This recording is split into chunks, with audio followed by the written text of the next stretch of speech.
et sœurs, je ne vous cache pas que si j'avais pu choisir des textes pour la liturgie, j'aurais peut-être pas choisi cela, spontanément.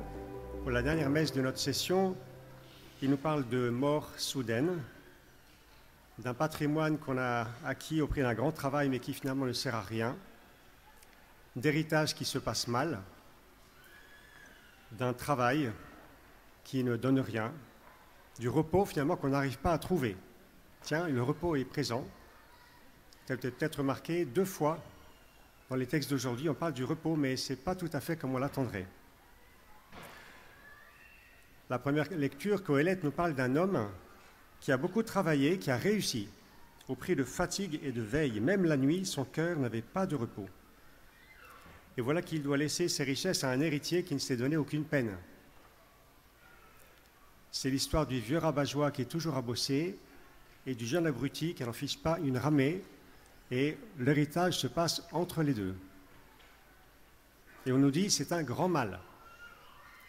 C'est un grand mal pour au moins 2 raisons. D'abord, c'est que le premier, cet homme qui a travaillé toute sa vie, il a travaillé sans repos. Il n'a pas trouvé le repos. Il a apparemment travaillé sans s'arrêter. Pourtant, Dieu nous a donné un jour de sabbat, ou le dimanche, pour nous reposer comme lui et nous reposer sur lui. Travailler sans s'arrêter, n'est-ce pas compter que sur soi-même, ne plus compter sur Dieu. Celui qui sait que son travail ne portera de fruits que s'il est béni par Dieu, sait aussi s'arrêter. Ça, je pense que nous l'avons un peu compris au cours de cette session.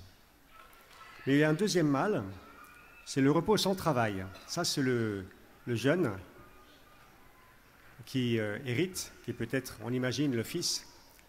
Et celui-là, il n'a rien fait. Il ne s'est donné aucune peine. Et il va se retrouver à la tête, sans doute, d'un patrimoine assez important, sans avoir levé le petit doigt. Et on sait ce que ça peut produire, par exemple, chez un Charles de Foucault avant sa conversion.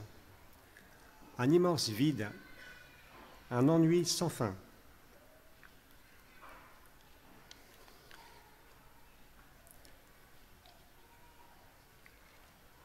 Comment, dans l'Évangile, le Seigneur raconte aussi une histoire à cet homme qui parle d'un problème d'héritage.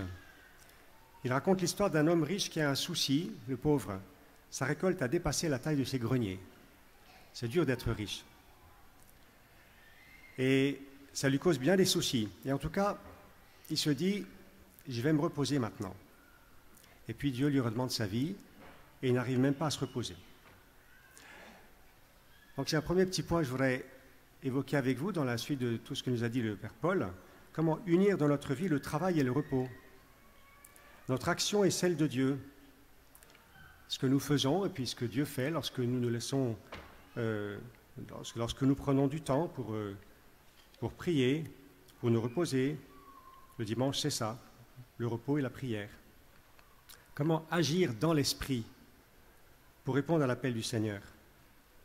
Ça serait une telle fécondité pour notre vie. Alors aujourd'hui, dans l'Église, on ne fête pas Saint-Ignace parce que c'est dimanche, mais c'est quand même la Saint-Ignace. Et je vais vous donner une petite parole. Alors, une première que l'on connaît, qui n'est pas la version exacte. Prie comme si tout dépendait de Dieu et agis comme si tout dépendait de toi. C'est déjà très bien. Mais c'est un peu encore compartimenté entre les deux. Il y a la prière d'un côté et le travail de l'autre. Il y a une autre parole qui exprime ce que dit saint Ignace, que je simplifie un petit peu. Prie comme si tout dépendait de toi, et agis comme si tout dépendait de Dieu. Alors là, on lit les deux ensemble. C'est inséparable. Prie pas passivement, en attendant, en dormant, mais de façon active, avec des actes de foi, des actes d'amour, des actes d'espérance.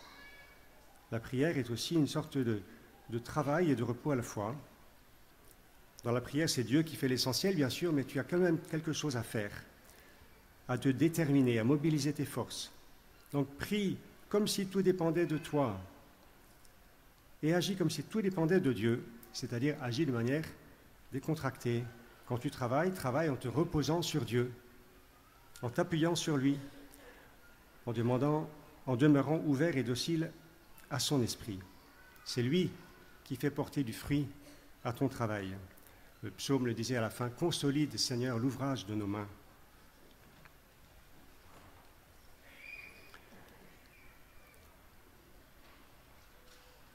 Alors, une fois qu'on a dit cela, c'est bien, on a commencé à aborder ces deux lectures, en tout cas la première et l'Évangile, mais il y a quand même des anomalies assez étranges dans ces lectures. Il n'y a pas que la question du travail et du repos.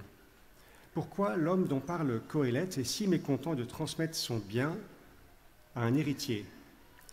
Normalement, quand des parents travaillent, ils souhaitent transmettre un patrimoine à leurs enfants, et ce n'est pas un mal pour eux. Ils ne se disent pas, il n'a rien fait, il a qu'à tout recommencer à zéro. Ils ont envie de transmettre quelque chose. C'est triste de mourir, mais c'est quand même bien de laisser un patrimoine. Et dans l'Évangile, c'est encore plus marquant, quand la récolte a été si exceptionnelle et que les greniers sont trop petits, le pauvre riche se gratte la tête en se disant « Qu'est-ce que je vais bien pouvoir faire ?» Et il ne lui vient pas à l'idée qu'il pourrait donner un 13e ou un 14e mois à ses ouvriers ou à venir en aide au pauvre Lazare qui est devant sa porte, qui n'a même pas remarqué. Le Seigneur Jésus dit « Il y a plus de joie à donner qu'à recevoir ». Et les deux lectures de la parole de Dieu nous montrent en fait en négatif la tristesse qu'il y a à ne pas donner et à vouloir garder. Voilà ce qui arrive, dit Jésus, à celui qui amasse pour lui-même au lieu de s'enrichir en vue de Dieu. Amasser pour soi-même, c'est mortifère, ça paraît confortable, mais ça ne marche pas. Nous sommes faits pour nous donner, non seulement donner des choses, mais nous donner nous-mêmes. Et c'est comme cela que nous sommes heureux. Le pape François disait, au lieu de te demander « qui suis-je ?», demande-toi plutôt « pour qui suis-je » ? Pour qui suis-je ?